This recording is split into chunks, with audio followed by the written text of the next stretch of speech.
Morning, Carroll County's Commissioner Ed Rothstein. We are going to start our planning work session.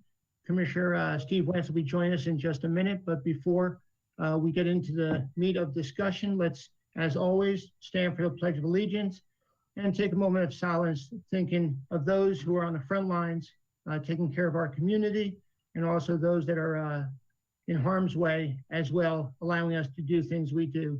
So with that in mind, please stand. And Dennis, you're on. Pledge allegiance to the flag of the United States of America and to the republic for which it stands, one nation, under God, indivisible, with liberty and justice for all.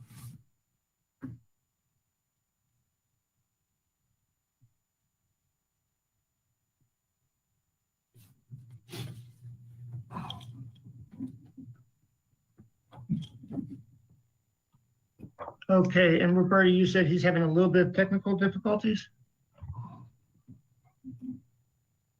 Roberta? Yes, sorry. Couldn't find the mute button fast enough. That's okay. He'll join as soon as possible, but I need to discuss something with Chris for a second, so I'm just waiting for Okay. As we're kind of waiting for Commissioner Wentz, and before I hand it over to Ms. Eisenberg, Director of Planning, I want to share with you that the Planning and Zoning Commission over the last couple of months have held a good half dozen of work sessions to go over the zoning recommendations. After they've gone through the planning staff and the county government piece of it, it went to the Planning and Zoning Commission for actually two runs of it, the initial, and then once again, going over every one of the properties.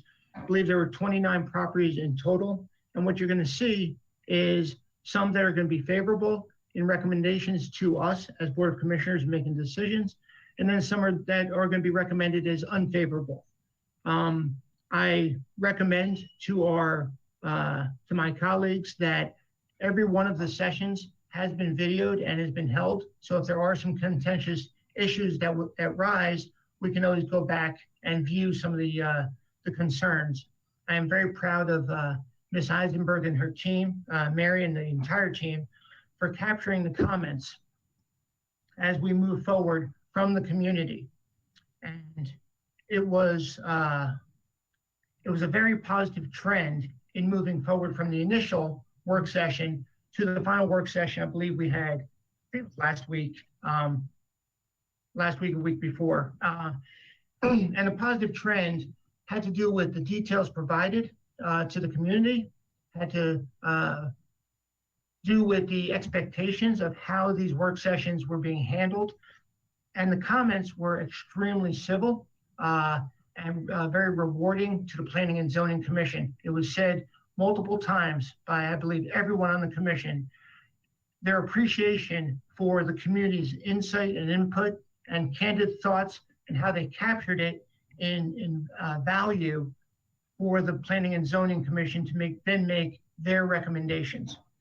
The decisions they made, and I, as ex officio on the Planning and Zoning Commission, I stayed quiet. I did not vote. It was not my position to vote because, as you know, this is our role now and our responsibility as the board to no longer make the recommendations, but then to determine in favor or in unfavorable situations for each one of these pieces of property. The Planning and Zoning Commission, there were some properties that we're going to get into that were more challenging than others. And some had much more input from the community than others. And Linda will walk us through the process on why some of these decisions were made, being favorable and unfavorable. And I believe that today's session is the initial overview for the 29 properties. It is not for us to make a decision. It's for us to understand the processes that took place. It's for us to understand the recommendations that have been made, whether it be unfavorable or favorable. And it's for us to begin the dialogue amongst us, but it is not for us to have a final decision. at this point. We will schedule in a very near future follow-on sessions where decisions will then be made.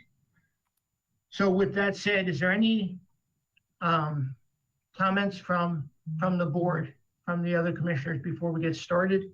And we'll see if Commissioner Wance can join us.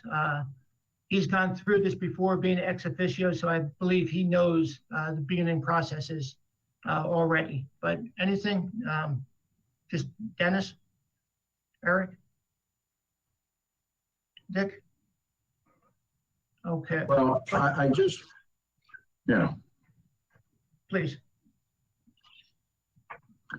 Okay, my only concern is as we look through these, I think we have to remember anything we do is going to be focused on our future budget.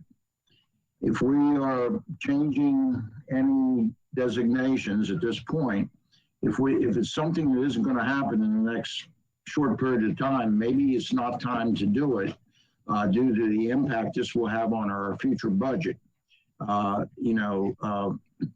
Zoning and basically land designation does drive our future budget. So one of the things we have to be conscious of is, do we have the funds? Are we going to allocate the funds to get to sewer, water, infrastructure, and things that are needed in some of these areas? So I think we just have to be conscious throughout all the areas and think through, how is this going to have an economic impact on Carroll County, and how's this going to drive our budget in the future? And while I have a moment here, Linda, you and your staff did a great presentation, I think, to the Farm Bureau, and they last night at their meeting did say the job you did was tremendous in presenting some things to them. So I wanted to take the opportunity to say thank you. They were impressed with the way you presented things. Commissioner Weaver, I appreciate it. It was a very deliberate process in doing this, looking at the master plan, looking at the different plans that had been put in place, reaching out to the different communities, whether it be in District 4 with Mount Airy, or in your district with Finksburg and some of the properties in mine and 5. It really did hit all 5 of our districts. The other thing I also want to share is that the Planning and Zoning Commission has representation on all the districts and all the communities. That was a very deliberate process from us to ensure that the Planning and Zoning Commission could represent the best they could for the entire county. And their insight was very valuable throughout the process. In getting us to where we are today. Typically, and Commissioner Wance, I still believe is not connected. I think he is having technical difficulties. If we were to be making decisions at this point, we would be holding off on this session. Because this is an information session and no decisions will be made, but it's to lay it out and to present it best we can to each other and then to the community. I think it is fair that if Commissioner Wance cannot join us, we will catch him up at a later date with the slides and discussion. And if that's okay with everybody, we'll move forward. Okay, cool. So Linda, again, really good work. You did a really good job in listening and learning through the process over the last 2 months and taking direction from the community, from me, from the Planning and Zoning Commission, and all others to get us to where we are today. So great job for you and your team and how you captured this. And let me hand it off to you. Well, good morning, Commissioners. And thank you so much, Commissioner Rothstein, for that introduction. Staff and Commission worked really hard to get to this point. So this is picking up basically where we left off in December. So in December of 2019, we rezoned properties because we were eliminating the business neighborhood retail, the business general, the industrial district, and the industrial general district. So we had to move properties to their comparable C1, C2, C3, I1, and I2 properties. Now what we're doing is more of the actual implementation of the 2014 master plan and the 2018 freedom plan.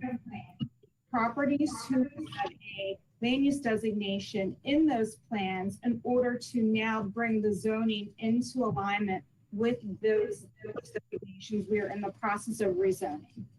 So what we're doing for this process is by request.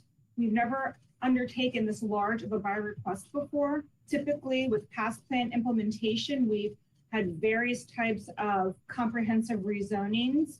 We felt the by request was in alignment with what we had done in the past. So come forward one at a time.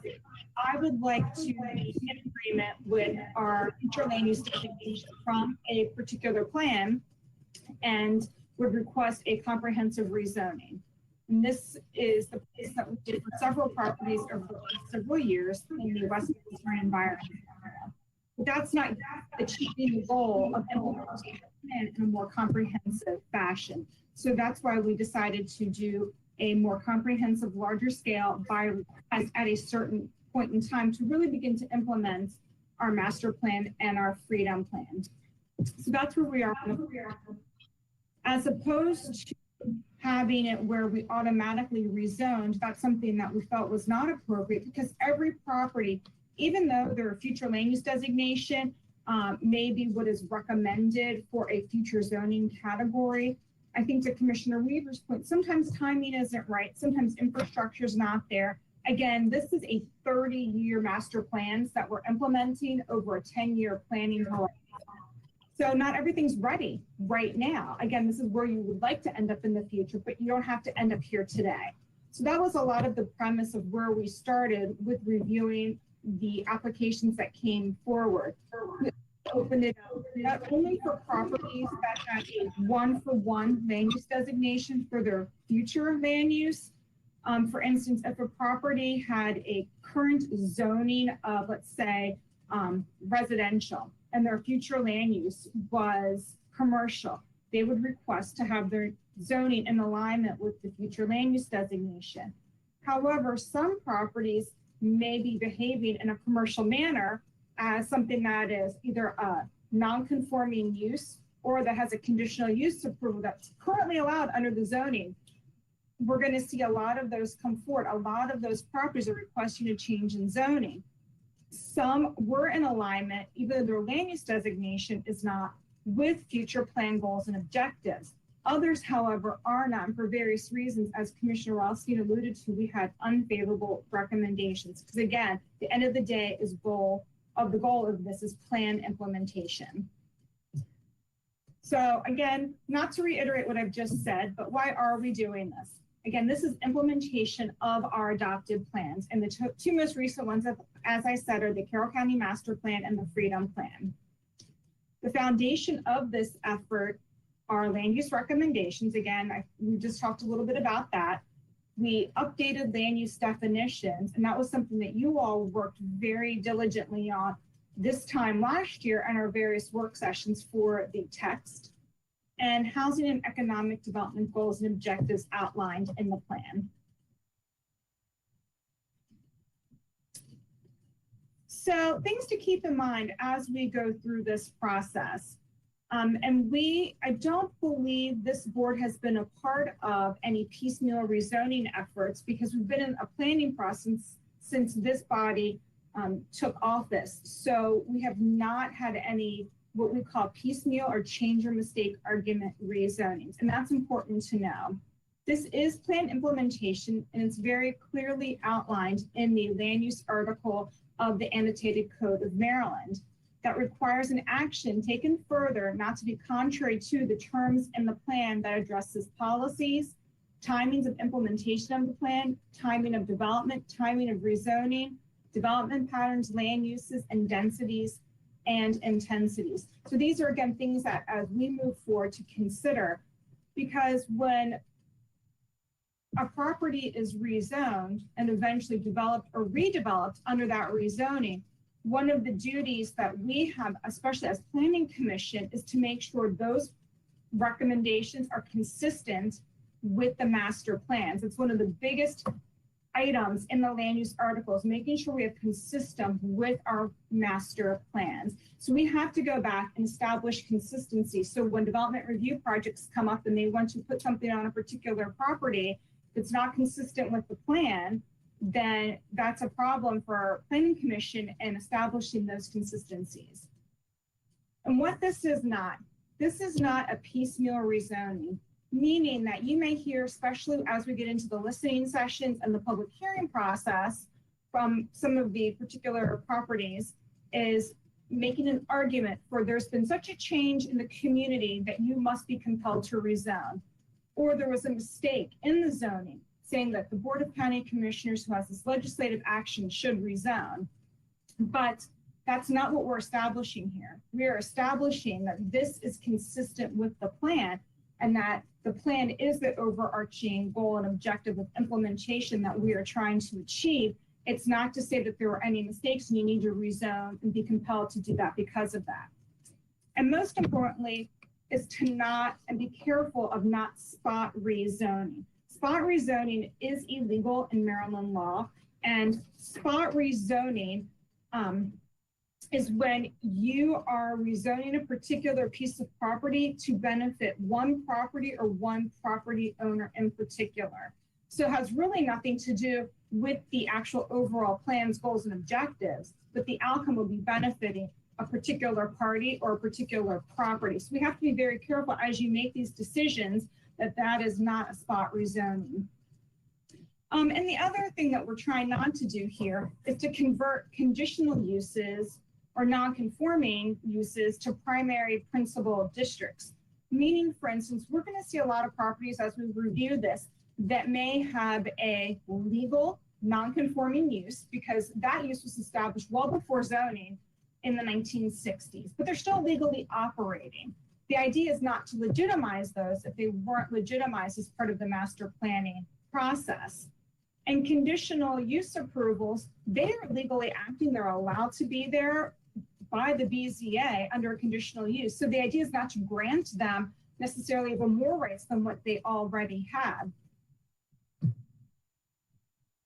So I know this is complex, and as we go through, if you want to stop me with any questions, please feel free. And also, as we come to the specific properties, we can go over some of those concerns and issues. Linda, if the property is you deem to be appropriate and it meets the master plan and it falls in the line, this property now is designated or zoned at whatever we put it into. Does that obligate us to fund sewer and water or whatever's needed in that area or infrastructure whatsoever? No, it does not obligate us to that. Under our current county code, for roads, that would come from property development, and not all commercial properties or industrial need water and sewer to develop. Many of them are in the water and sewer master plan area, and the developer brings the infrastructure to those properties. And some properties actually have infrastructure on them that are undeveloped already. If the properties are already on the appropriate infrastructure, we're just putting them out into the appropriate zoning category. So this does not obligate to do water, sewer, roads, or anything like that. Okay, years ago, we had an issue like this and the county was sued over it and it cost us quite a few $100,000 to mitigate that issue. And we had to do it. I was just wondering, does this carry over into anything like that? Roberta, do you have any input into that? Yeah, I know to what you allude. Yes, there were two different lawsuits, one involving the county and one involving the city of Westminster, and both ultimately made the local jurisdiction in each case responsible for providing the necessary infrastructure. But there's a lot of detail went into each decision. We could go into it at a different time. Probably better with an explanation from Tim than me. Yeah.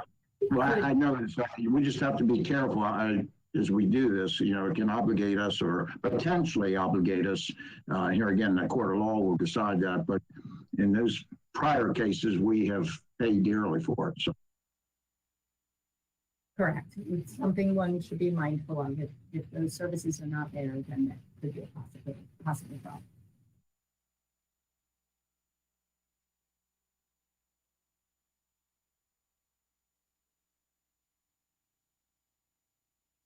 So again, just to reiterate the history of the process. So for these requests, once we finished up the comprehensive rezonings in December, we opened up an application period.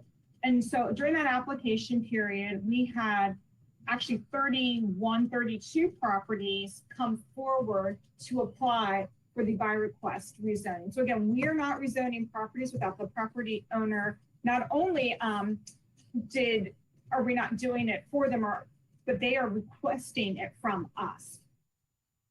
Then March through June, we began our staff analysis and draft reports.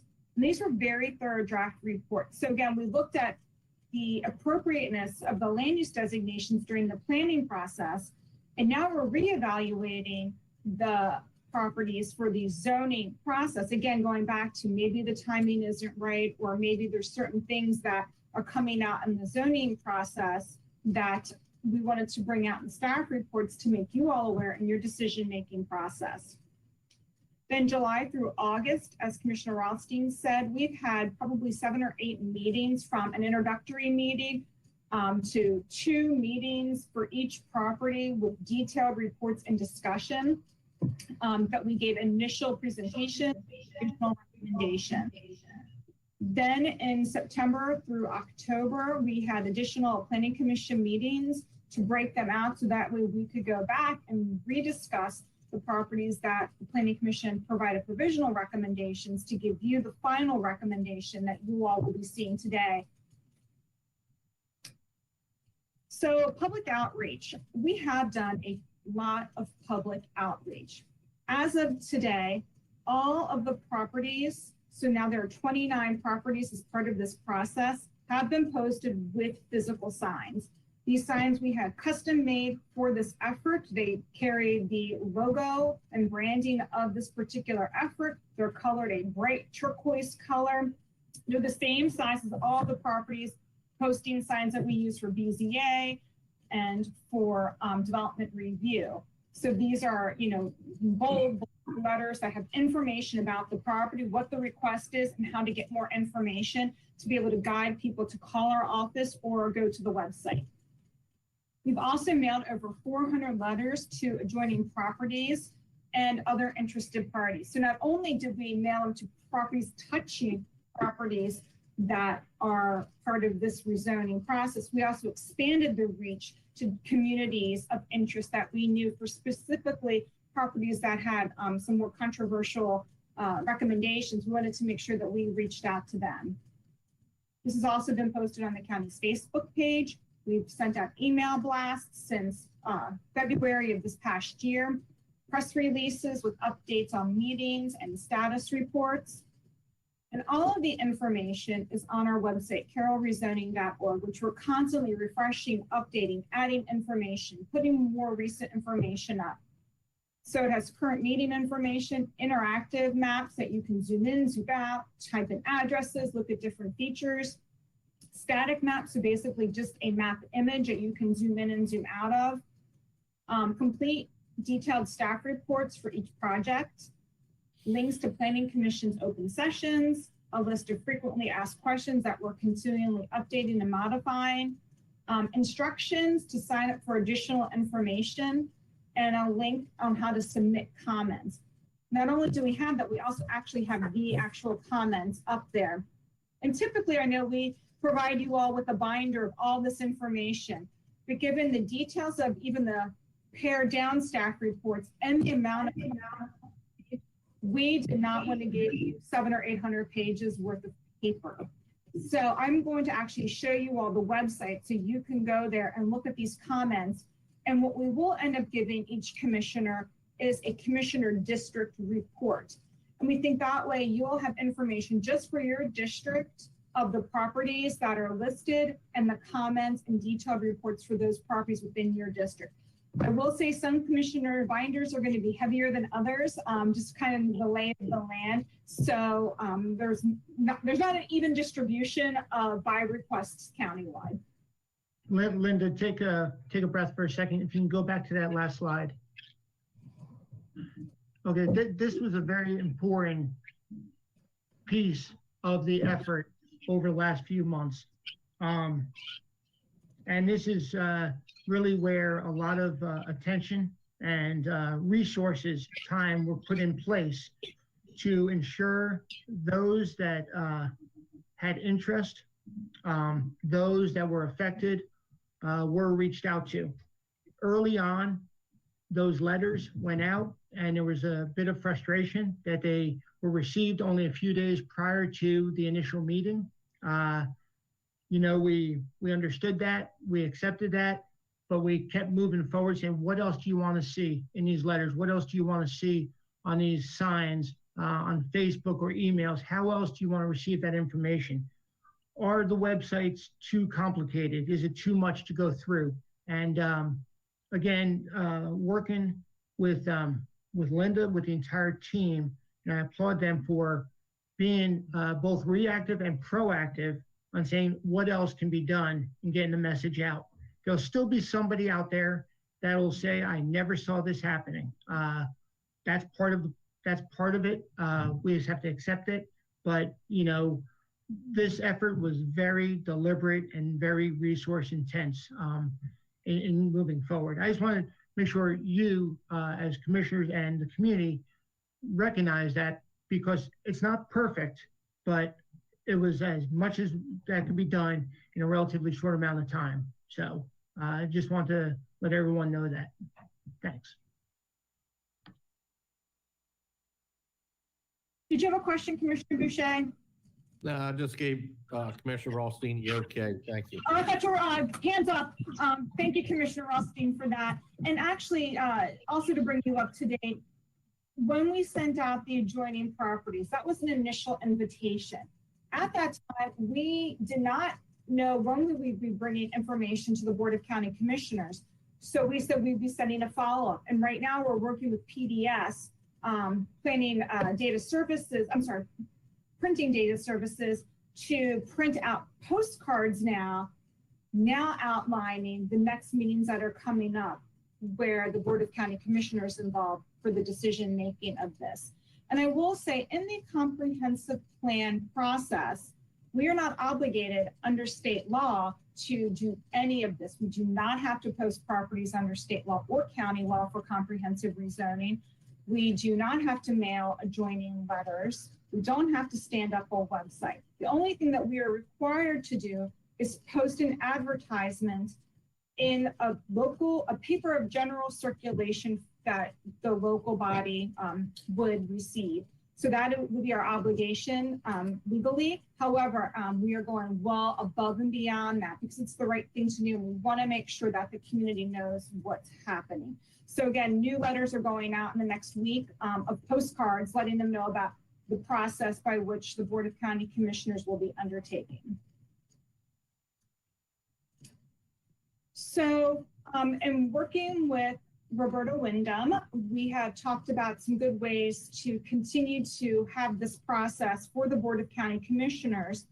And so today, as Commissioner Rothstein said earlier, we are giving you an overview. It's going to be a very quick overview of each property, just to familiarize yourself with the properties that you're going to be hearing about. And we've scheduled what we're calling a listening session on October 29th. And the idea of this listening session is for you to actually hear from the community about each of the properties. So instead of waiting till a public hearing after you've had a detailed staff report, you will be hearing from the community first, those that wish to sign up and speak, and continue to submit comments for a listening session. Then after the listening session, we have scheduled 3 work sessions in November with the board. So that would be November 3rd, November 10th, and November 24th. So that way you can hear then more in depth after you've already heard community input. Then we'll be hosting another public hearing on December 3rd at 7 p.m. And that will be the official public hearing for this effort. Then after that, we will schedule discussion and deliberations on those properties. Since there's so many properties, 29, that may be over a course of several meetings, just like Planning Commission had several meetings to make their final recommendations to you as well. Then at the end of that would be the adoption of the maps. And those again are the same setup that we had before with the official zoning maps that you signed back in December of 2019. So does that seem agreeable? Does that seem like a good layout for you all? Yeah, Linda, I have a question though. Is all those dates, are they already on our calendars? I believe they are. Good. Okay. Yes, they are. So again, as I said, all of our information's on carrollrezoning.org. In that are the detailed staff reports, the purposes of the zoning district. And that's important. So as you review, if you have a question, well, what is this? What are we doing here? Again, that's the purposes that are from chapters 158 and chapter 155 for subdivision. And then the use table.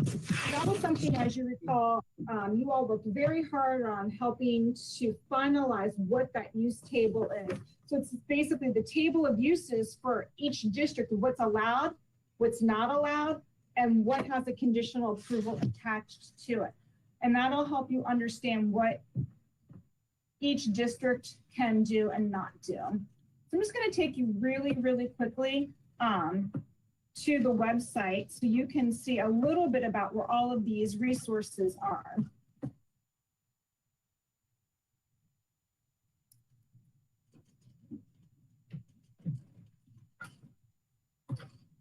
And I think my computer might be a little frozen right now.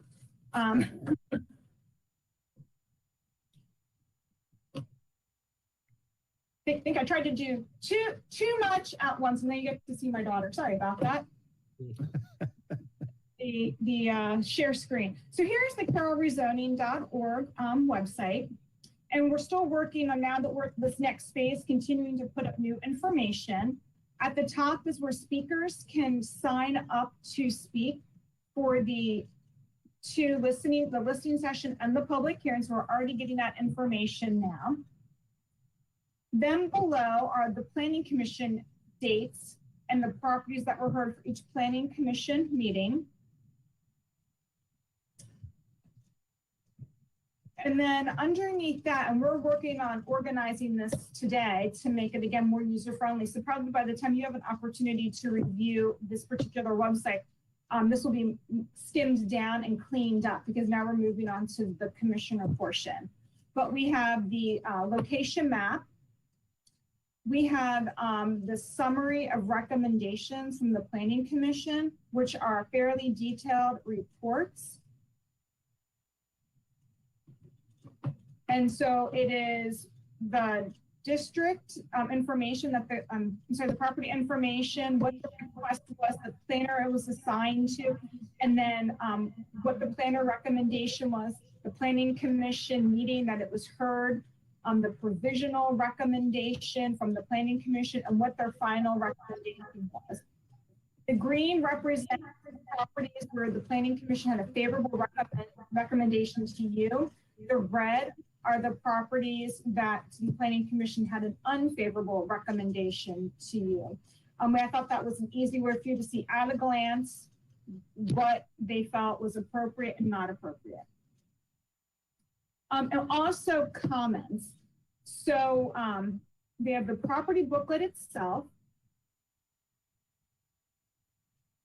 And in this property booklet, we had to split them because of their size into two booklets. So we did it, since there were 29 properties, we did half and half. So the first half of the properties are in booklet 1, the second half of the properties are in booklet 2, and it's been updated just recently. There's a brief synopsis at the beginning, and I'll be going over a little bit of this in continuation of my presentation. There's a general map of all the properties, that same recommendation.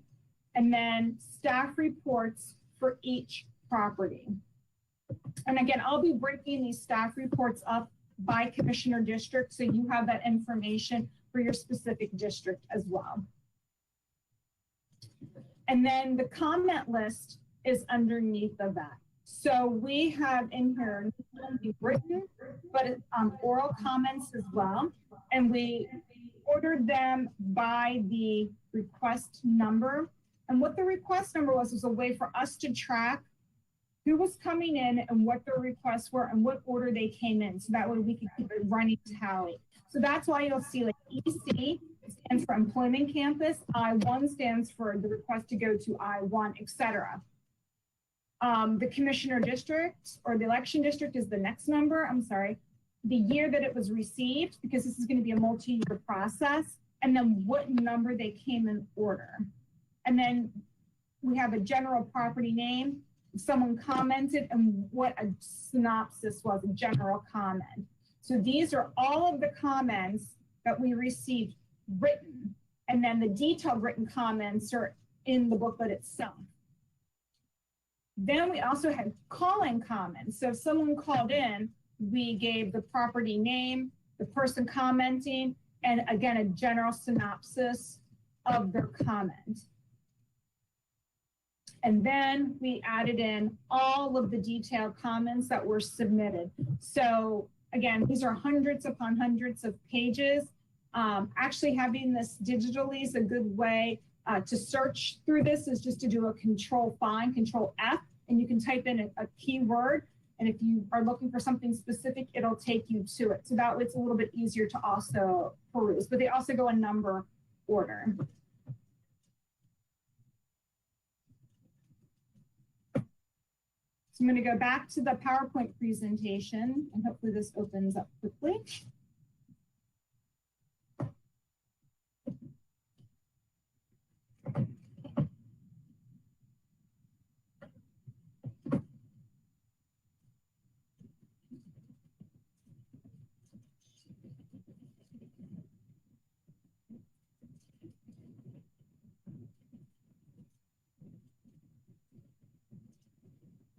Okay. So again, that's just a quick overview of the website, and feel free to reach out to me or to Mary if you have any questions, if there's something you can't find on the website that you're looking for in particular, and we'll make sure we get that data and information to you. So here is a countywide map of all the properties. As you can see, it's not all evenly distributed throughout the county. Most of the properties that are being requested are south of Westminster and to the east. So the Freedom area has a lot of properties for consideration, as well as parts of Westminster and Commissioner Weaver's district, the Finksburg area as well. And then there's just maybe one or two in Commissioner Wance's district, and then there's several in Commissioner Boucher's district.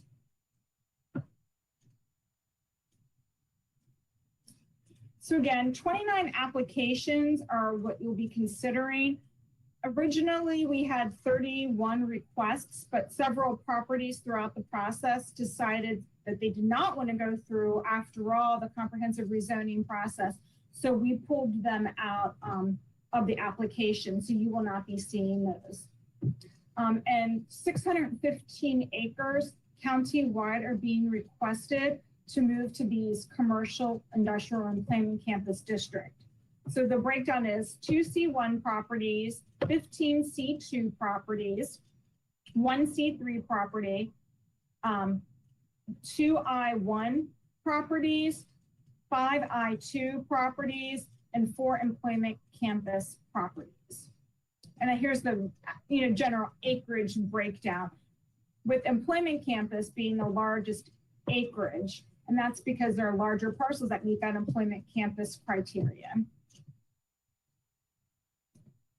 So now I'm going to go into an overview of each of the properties. Are there any questions before I move on to this portion? Okay, so the first property is EC 14-2021. The application location is in the Eldersburg area. The applicant is Abar Partnership. And this is the actual legacy school. The request is from ag, its current zoning, to employment campus. The applicable plan is the Freedom Plan. And in the Freedom Plan, it had a future land use designation of employment campus. And staff and planning commission gave this property a favorable recommendation. This property is part of a larger group of properties from the Freedom Plan that were designated for employment campus. And the other properties are known as the Delaney properties that are owned by Carroll County. The next is I-214-2023. I-2, that second property was removed prior to going to Planning Commission. This is in the Woodbine area off of 97. The applicant is Michael Wedekin. The request is from ag to I-2. And this was in the Carroll County Master Plan. In that plan, it had a future land use designation as industrial heavy, and the staff recommendation and Planning Commission recommendation are favorable for this change. So this is Old Washington Road, or Maryland 97. And this is part of that overall South Carroll Industrial Park area where this is zoned industrial. And this was one remaining piece of ag that is adjoining another parcel that was subdivided from the Wedekin property that was still left in ag that was identified in the master plan to move to I-2. The next property is a request for commercial 2, C214-2024. And this is along Maryland 26 in the Sykesville area. The owner is Deborah Stockdale, and the request is from R20,000 to C2. And again, this was in the 2018 Freedom Plan with a future land use of commercial medium and favorable recommendation from staff and Planning Commission. So this, to orient you, is Maryland 26. To the north of this particular property is St. John Properties, Liberty Exchange. And this is a clustering of commercial properties on the south side of Maryland 26. The next is C207-2025. The location is in the Westminster area. The applicant is Hale and Helen Stonesifer, and the request is C2 from R20,000, and it's in the Westminster and Environs Plan. The future land use is suburban residential. So this is one of the ones that did not have a land use designation consistent with the request for C2. However, staff and Planning Commission gave it a favorable recommendation. And part of the discussion was that its location along Main Street near the intersection of Maryland 97 and the surrounding area being so heavily commercial, actually Planning Commission was a little surprised it wasn't already zoned commercial to begin with. And there's a lot of that in the Westminster Environs area. And that's a plan that we will be undertaking in the future because there's a lot of properties, there are a lot of properties that are acting commercial that still have future land use designations, solidly residential. So that's something I plan that we will be working on the City of Westminster with to work on what this environs area means and what their future plans are for annexation of the Westminster area. The next is C214-2026.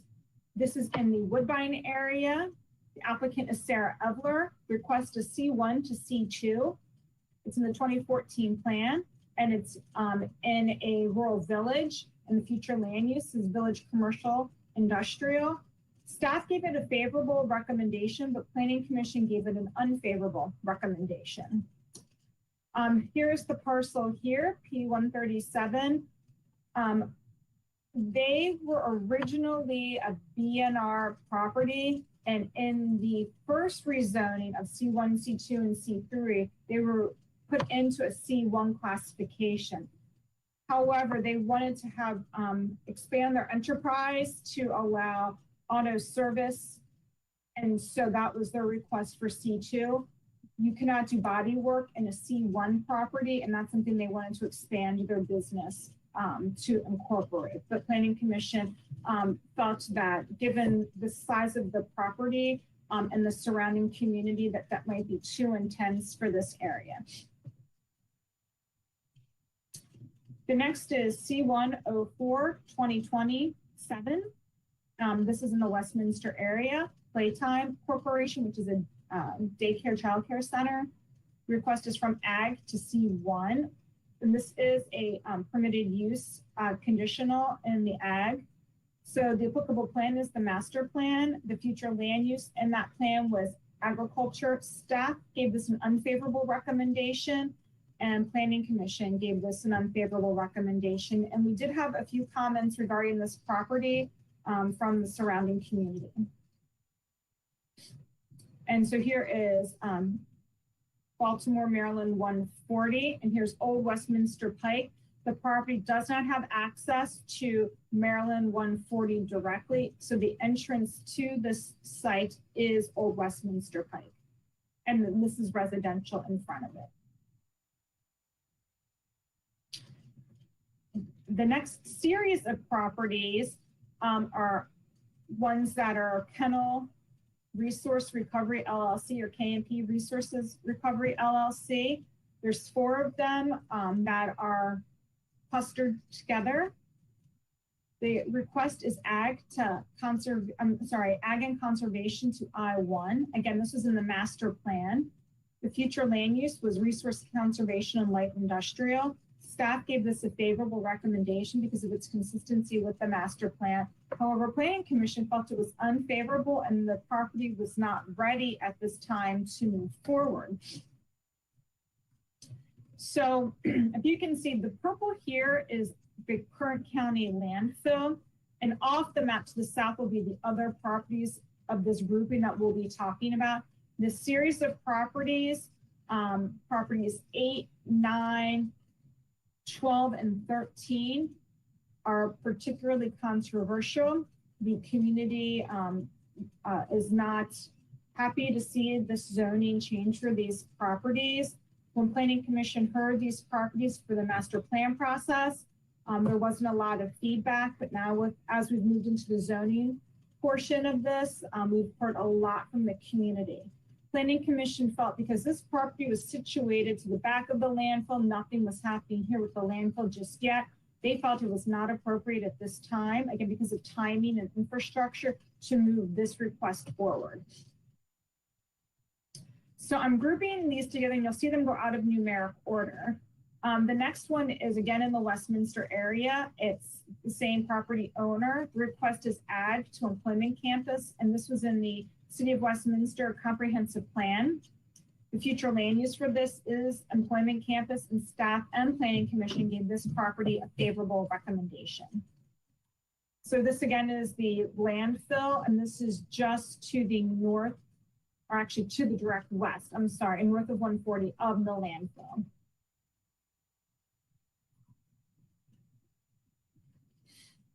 Jumping a little out of order is C204-2010. This is in the Westminster area. This is owned by SMO Incorporated. The request is R40 to C2. This is under the master plan. This does not have a future land use designation as commercial. After the plan was adopted in 2014, the property owner came back and subdivided the property in various different ways. It had to do with the sale of the overall property. This is the Jiffy Mart properties and the billboard along Maryland 140. So this was part of a re-subdivision, I think a year or 2 ago. So created subpar parcels for residential. And now the idea is to put, this is the Jiffy Mart at Suffolk, and Maryland 140 is to put it in to be consistent with the property that it's adjoining and part of now that the ownership is changed. The next is C204-2011. This is the parcel to the north of that one that's owned by Tebus Real Estate and has a billboard on it. Again, when it was subdivided from the initial properties that were in the R40 district to C2 is the request, it created a subpar parcel. So again, that's why they felt it was more appropriate, and we do not have that in the master plan. And staff and planning commission gave both properties 10 and 11 favorable recommendations for C2. And here's the land use map. So all of this then would become C2 if the zoning request moves forward.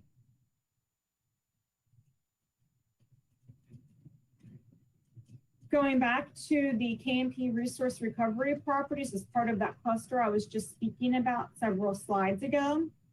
The next request is from Ag Commercial 3.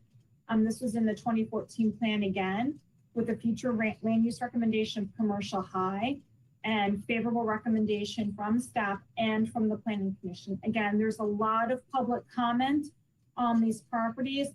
In the public comments that are on the website that we've posted, we've lumped all of the properties for 8, 9, 12, and 13 together because many of them talked about them individually and together, and it was really hard to separate out because of that, which we're talking about, which property. So they're all lumped in together as comments for the grouping of properties. So these are, this is again for orientation, the Northern Landfill, Reese Road, and this is a stretch that the request is for Commercial High along Baltimore Boulevard. This was that property, Playtime Corporation across the street that was requesting C2.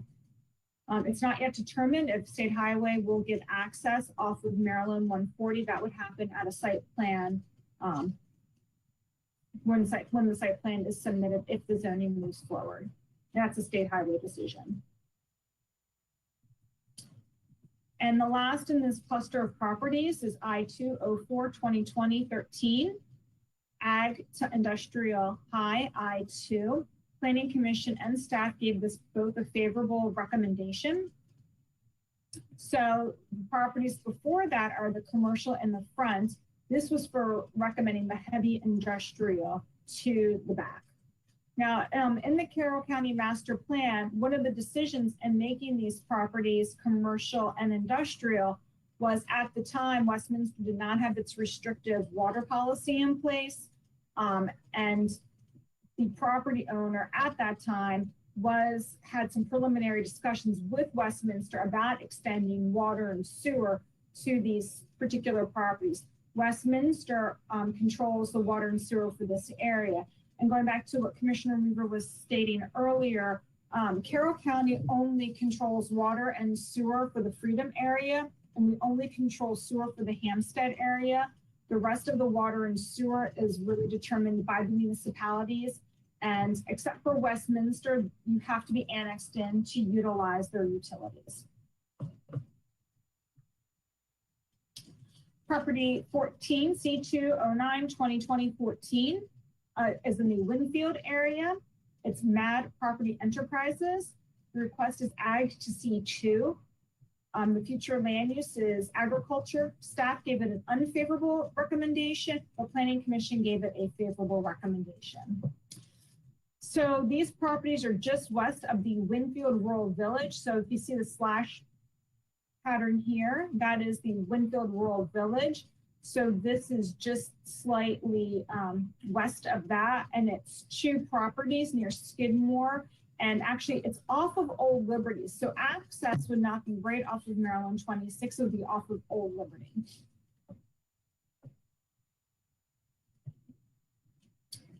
The next is C206 2020-15. This is in the Limeboro area. The applicant is Mary Jane Graff. The request is Ag to C2. It is in the rural village of Limeboro and has a future land use designation of village residential. Staff and Planning Commission gave this property a favorable recommendation. So the hatched pattern is the rural village of Limeboro. This is a large piece of property right off of Maryland 86, Limeboro Road, that's already developed with a daycare center in the front portion of the property. And as you move to the back, it's contractor equipment storage. They had some service bays there, a pole barn. and some other industry happening there. So the request, because it was already a developed site, made sense to move from village residential because it's in the rural village and does support the rural village to be in a commercial medium designation. The next is I-105 2020-16. This is in the Sykesville area. The applicant is Fogel Properties. The request is conservation to I-1. This was in the Freedom Plan with the future land use of conservation, and staff and planning commission both gave this an unfavorable recommendation. The properties are situated off of Obrecht Road. It's just outside of the corporate limits of Sykesville. Sykesville and an nearby property owner both wrote in comments in opposition. Sykesville does not feel it's appropriate to change the zoning of this property. The white out area is the growth area for the town of Sykesville. You can see this little blue stretch right after the word use and future land use. That's actually where the dam is for the Piney Run Reservoir. So part of this swath back here is the inundation area for the Piney Run Dam, if anything should ever happen to the dam. This property was put in conservation. We did a zoning history back in the 70s as part of the overall 77 Freedom Mini Plan area.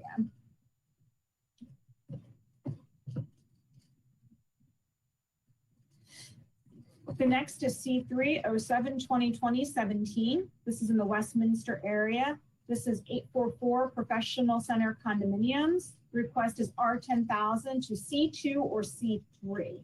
This is in the Westminster Environs Plan. And again, this is a future land use as suburban residential. However, this property developed as a medical office complex, and Planning Commission and staff both gave it a favorable recommendation for C2. There's a whole series of properties along Washington Road that are being used very differently from their future land use recommendation or future land uses in any plan and their current zoning because of conditional uses. This would be an area that when we are embarking on an updated plan for the Westminster Environs area, we need to give particular attention to because there's a lot of changes that have happened over the years that need to be acknowledged and reviewed and put into an appropriate category with how they've developed, because this is a complete medical office complex.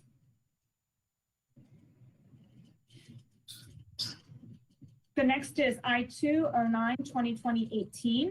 This is in Westminster area near Salem Bottom Road. The applicant is Melvin Laney. The request is Ag and Conservation to I-2 Industrial. This was in the 2018 master plan. The future land use is resource conservation, and staff and planning commission gave this unfavorable recommendation. So this is Salem Bottom Road. The surrounding area is conservation. There is significant floodplain near and around this property. This property is outlined in blue. Again, they are legally operating with the conditional use for a contractor equipment storage yard. By giving them the I-2 designation does not change what they're doing on the property. They can continue indefinitely with this particular use.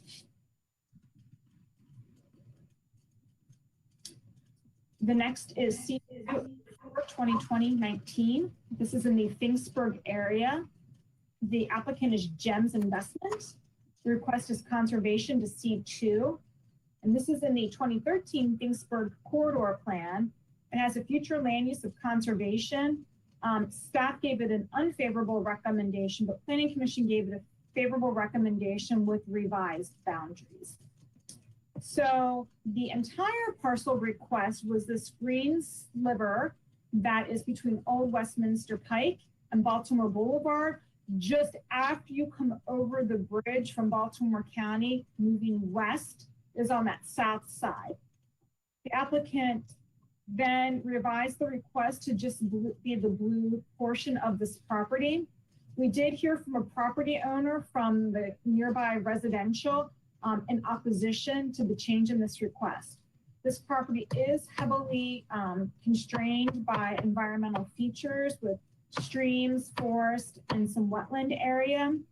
The blue here is actually reservoir property owned by the city of Baltimore. The actual reservoir itself is off the map, but it is in the reservoir watershed area and is one of the last adjoining properties before we get to the reservoir buffer area.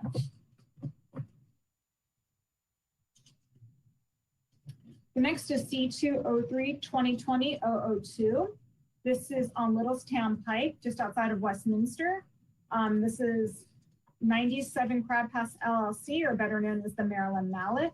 Request is ag to C2. It was in the master plan as agriculture, and staff gave it an unfavorable recommendation, but Planning Commission gave it a favorable recommendation for C2. So this is Littlestown Pike, Maryland 97. And the property is accessed right off of 97 and it's Maryland Mallet. One property owner did call in opposition to the request. And we received several written comments on that site. The next is C207-2020-0022. This is in Westminster. This is Boak LLC. The request is ag to C2. Staff and Planning Commission gave this property an unfavorable recommendation. So the map is 97 north of Westminster Environs area. The corporate limits are the hatched pattern. And this is right outside the corporate limits of Westminster. This property was formerly the North Carroll Community School and formerly a church. Both the school and the church are principal permitted uses in the ag district. And the request was to go to commercial medium for that site. The next is I-211-2020-23. This is in the Westminster area off of Maryland 31. The applicant is Finch Services. The request is ag to I-2. This falls under the Carroll County Master Plan with a future land use designation of ag. Staff and Planning Commission gave this an unfavorable recommendation. We had several comments, written and oral, from the community regarding this property. The entire parcel is the blue outline where the number 206 is. This is on the north side of Maryland 31 heading toward New Windsor. In that industrial corridor of Maryland 31. However, the front part of this property, which is about half the acreage of the overall site, is currently zoned I-2. The request was to add the additional back half to go to I-2. The concern from the community was access to the property, especially coming up Medford Road. There's a lot of concern about that. And there's a lot of concern about from the surrounding property owners and farmers in the area with the compatibility of heavy industrial back onto Medford and Old New Windsor Road. However, economic development did give it a favorable recommendation and sent a letter in regarding that property. The next is C207-2020-24. This is in Westminster at the intersection of Maryland 32 and 97. The applicant is Dana Kiker. The request is ag to commercial medium C2. Both staff and Planning Commission gave this a favorable recommendation, even though the future land use designation is agricultural. So this is New Washington Road, Maryland 97. This is Sykesville Road, Maryland 32. This is where the two intersect. To the north of this property is the YMCA, then the community college. So a lot of the properties going up Maryland 32 are not, like I said before, in either the zoning or the land use category. You would think they would be, given the heavy development actually of that Maryland 32 corridor. We have the school, we have the community college, we have the service bureau, we have the career and tech, we have Westminster. I mean, there's a lot of heavy development that are not characteristic of ag or conservation in this area.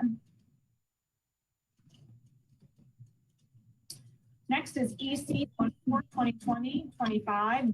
This is in the Sykesville area. These are the Delaney properties. Request is from Ag to Employment Campus. These were designated in the Freedom Plan as Employment Campus, and both staff and Planning Commission gave them favorable recommendations. So this is Please Mill Road. This is 26. The blue striped is Lytton Springs Elementary School and Century High School. So then to the north are the beginning of the Delaney properties that are in the red and white striped. So this is the legacy property that we just talked about, ABAR Partnership. So this will be contiguous employment campus. There are still 3 properties that are designated employment campus that did not submit an application, and we've not heard anything from the community regarding these properties. Coming down the final stretch, just a few more properties to review.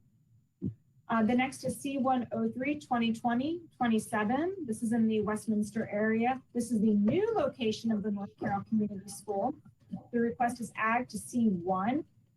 In the future land use designation is agriculture in the 2014 master plan, and staff and planning commission both gave it an unfavorable recommendation.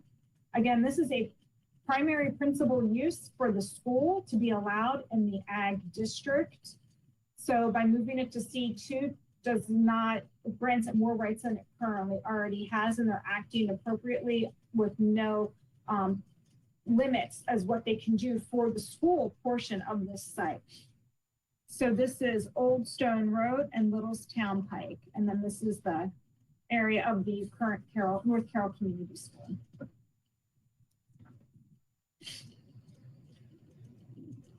The next property is C205 2020-28. This is in the Eldersburg area. The applicant is Long Meadow Farm or the Beatty property.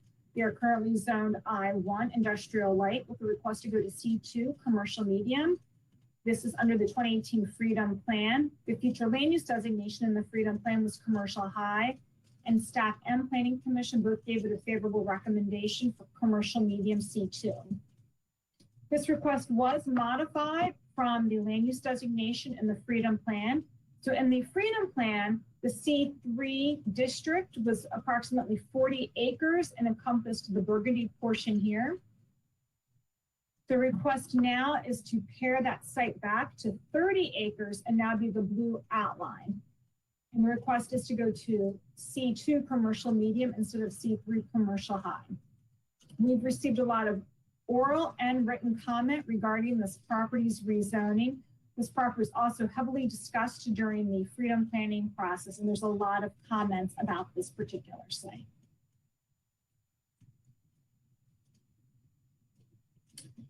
Next is I-204 2020-29. This is at Old Westminster Pike in the Westminster area. This is Roy Pool property known as Tumbleweed Express. The request is from Ag to I-2. This is in the Carroll County Master Plan as agriculture, and staff and planning commission gave this property an unfavorable recommendation. There's been a lot of concern from the community because of the nature of this business. They do have a BZA conditional use approval for this particular site to run the trucking business that they have on the site, but the community surrounding it has been very vocal in their opposition about the expansion of the allowable use through the Board of Zoning Appeals, especially in 2018 when they expanded the property even further. So staff and planning commission both gave this particular piece an unfavorable recommendation. There's a lot of public comment, both oral and written, as I've said, regarding this site. The next is EC 13-2020-003. This is in the Mount Airy area off of Ridge Road. It's known as the Colburn-Culver Bay property. The request is conservation to employment campus. And this was identified in the 2014 master plan as employment campus, with the staff recommendation is favorable and a planning commission recommendation is unfavorable. This property is particularly controversial because it's been swept up into the future annexation, which we have not received the request yet, of the Harrison and Lashir property to the south, which has an office park employment campus designation. They are currently trying to work through the annexation process now, and the community is not happy with the potential annexation of that property. This property is the striped property to the north of that. We've gotten a lot of comment, not only from the community, but also from the mayor of Mount Airy and the planning commission in opposition, because they'd like to see the property to the south move forward into the annexation process first. And our planning commission gave an unfavorable recommendation, looking and giving a lot of consideration to the town of Mount Airy's wishes with regard to that, and that it's not quite ready yet to move forward. Let's have one move forward now that will be going into the town, and maybe perhaps wait for a future date for the properties to the north. So our last two properties are along Maryland 26 in the Freedom Eldersburg area. This is C205 2020-31. This is Buckman and Associates. The request is R10,000 to commercial medium, and this was both favorable from the staff and planning commission. So this is the Princess Shopping Center where Shoppers Food Warehouse used to be located, and there's a Panera. Then there's a small commercial property here, which was a medical building. And this was is a real estate office that now wants to move to its appropriate commercial medium designation. And that's the same with the next three properties that are together, which is C205 2020-0032. These are Onofrio Simino trustees, and the request is to go from R10,000 to C2. And planning, staff, and commission both give it a favorable recommendation. There's a series of three properties separated by Margin Way. And these are the Onofrio properties, which are next to the hair salon that they own. And that is a very brief run through of all of the properties. And as I said, more detailed reports for your commissioner district are forthcoming. Are there any questions that you have with regard to all of the information I showed you today in record fashion? Hey, Linda, up front again, I do appreciate all the work you and the Planning Commission have done to get us to this point right now. A lot of effort, a lot of sessions, a lot of listening, a lot of, understanding, anxiety and angst in some of the comments and capturing them, and then packaging it for us. And just for the group, again, as you saw, there were some decisions that were unfavorable. There were some decisions that were favorable. There were some that were not in line with what the planning directorate came up with, because the planning commission listened to the community and the property owners in many cases and made a different recommendation. We've come a long ways, and so I do appreciate it. I see Commissioner Wance is back on, or is on. So Steve, if I can hand it off to you, I can do it at this time if you're up and listening. Maybe. Yeah, I heard the whole thing. My camera's not working, so I did hear it all. So I'll let you finish it out, Ed. You're doing a great job. Just wanted to make sure everybody knew that I did hear the entire presentation except for the first few minutes. So, and I'll go back and review those. So thanks. No problem. It was either Commissioner Weaver or Commissioner Frazier said that you had a face for radio, so it is appreciated that it's only voice, but I would never say anything like that. But any questions or discussion from my fellow commissioners? Yeah, I have a question. Can I? Okay. Well, we get the detailed information from the stuff from our district. Is there a way to get an aerial view so we can look down? Because it's easier to see what's around it, what's developed and so forth. I think that would be very beneficial. Like I don't know, Google Earth or something like HazApp or something of that sort. Yes, so actually staff reports and aerial was included in that. Yes, you will get that. All right, and besides the ones that we're getting for our own districts, which would be it's very helpful, and I do appreciate that.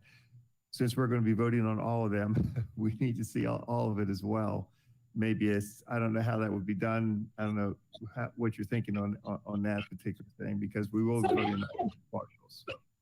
I'm happy to make a complete document. It's just a lot of pages. So it is, Sure. but if you do want it, I'm happy to do that as well. PDS might kill me, but I'm happy to do it. Well, I mean, I see what I get first from my district, but we are going to be voting on all those things. So maybe we could just ask the other commission. I don't know. I don't want you to have, paper, but I just think we need more I information. have to agree with Commissioner Frazier here. We represent the whole county. Even though we're elected by districts, we're responsible for the county. We need to have detail on everything on this. I mean, I know it's a lot, but we are voting on it. And, even though I have a responsibility to my district, I have responsibility to this county, as well as the other commissioners have the same. So we may want to modify that a little. Commissioner Weaver, do you ever get tired of saying I agree with Commissioner Frazier? So I think there's a That definite hurt. consensus. There's a definite consensus that if we can make 5 books that can share all of the details of the entire county. So Yeah, no problem. We don't mind doing it. I was just trying to save you from all that paper. So if you, absolutely.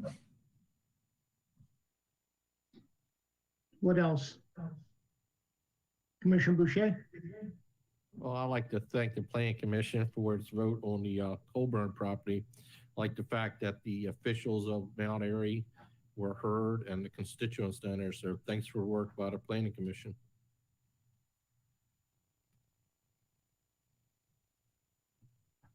Commissioner Frazier? I already made the comments that I had, but thank you. But other people can agree with me. Go ahead, Mr. Boucher. Commissioner Weaver? They're very well put together. We have all the details. I mean, what you sent out earlier was great, but now we need to really get into the nuts and bolts. And aside from Commissioner Rothstein, the rest of us are not quite up to speed on each property. It takes a lot to get there. Yeah. But thank you. And Commissioner Wance?